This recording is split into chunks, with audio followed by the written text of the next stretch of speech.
a Southern California man who allegedly used the Desilu Studios name to attract investors whose money he later squandered on himself, was indicted by a federal grand jury today in Los Angeles.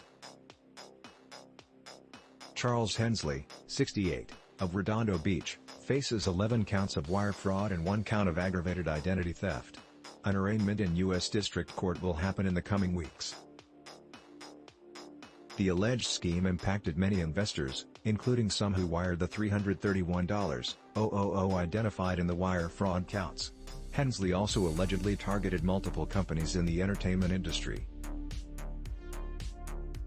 Despite his claims that Desilu Studios was valued at more than $11 billion and Migranade at more than $50 million, the companies were actually shell corporations with few assets or none at all. If convicted, Hensley potentially faces up to 20 years in federal prison for each wire fraud count. The identity theft charges carries a mandatory 2-year sentence. CBS Studios had sued Hensley in October 2018 over the matter, alleging that he tried to enlist the support of Lucie Arnaz in what he claimed was a relaunch of Desilu Studios. Actually was attempting to use her famous name to induce unwitting investors in a shell company. According to that filed in California federal court, read it here, CBS is informed and believes that Hensley never intended to use the Desilu name for legitimate business purposes and, instead, intended to use that name in order to induce investments into his shell companies.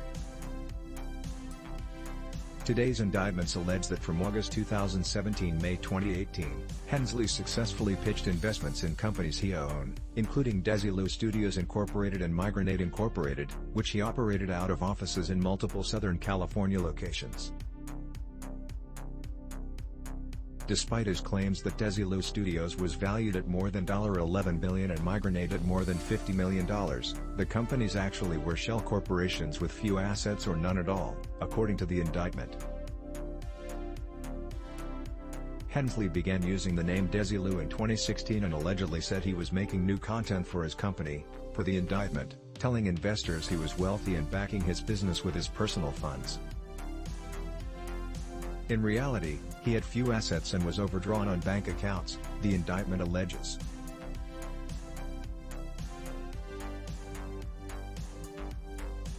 It further alleges that Hensley falsely represented that Desilu Studios was about to go public and that the company's stock was worth more than its face value and more than investors were paying and would increase in value following its imminent initial public offering.